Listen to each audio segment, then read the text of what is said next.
What I wanted to share with you today is just 3 simple things to help you improve your watercolor painting. Now, this is a reference that I took. It's a photograph that I took while in a park, and I really like the way the sun sort of hits this statue. It gives a nice overall reference to work from.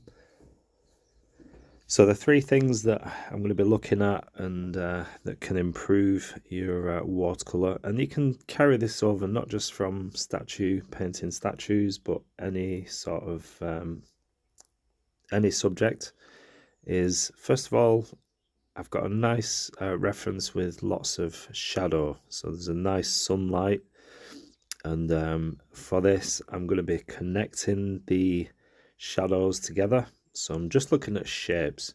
So that's one of the things that I like to do is when you look at a composition, if you just break it down into shapes. So you got the biggest shapes first, so paint those in and then concentrate on the smaller shapes last.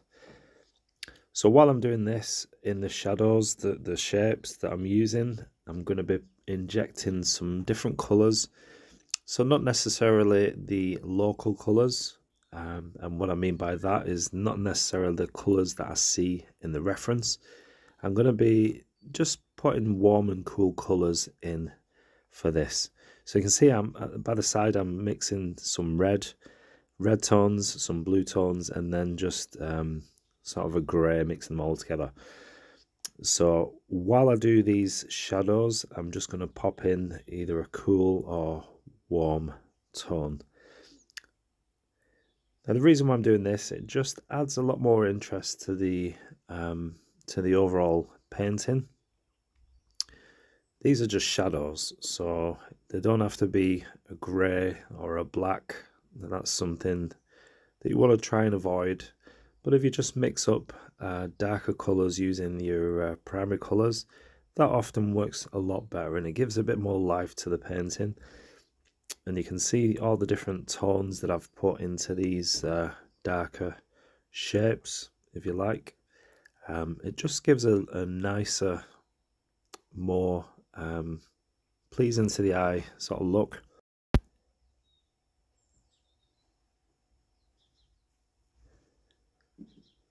And for the materials that I'm using today, this is the Fabriano cold press, £140.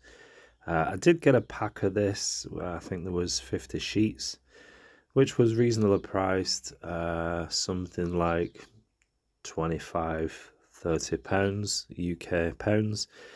And I got this from Jackson's Art Supplies. So really nice paper to use. It's got a nice tooth to it, so it's a medium sort of tooth. So you get all these nice effects, and you can see, especially things like painting statues, you got a little bit of texture on there. So you just use a bit of dry brush and you can get these nice texture like stonework.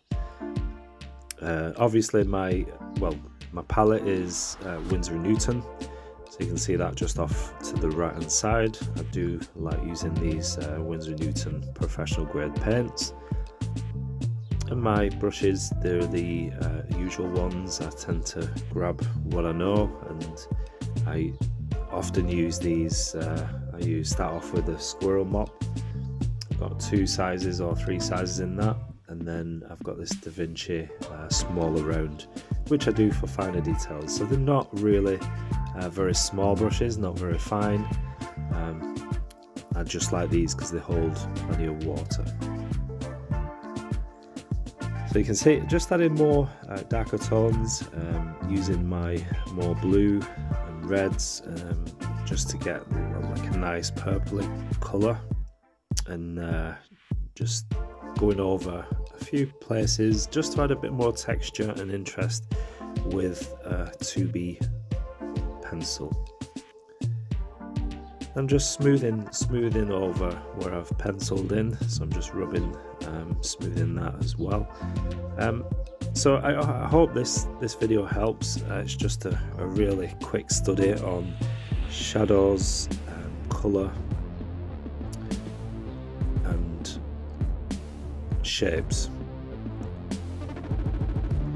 So if you remember these in your paintings, just whenever you're doing shadows, you can try and connect the shadows, the dark tones, inject a bit of colour into those shadows so you don't get this flat grey or black. And also, if you look at your painting, it's just basically just shapes. So you start off with the bigger shapes first and then go down to the smaller shapes. And hopefully this video helps. Thanks for watching, and I'll see you again in the next video. Take care, bye bye.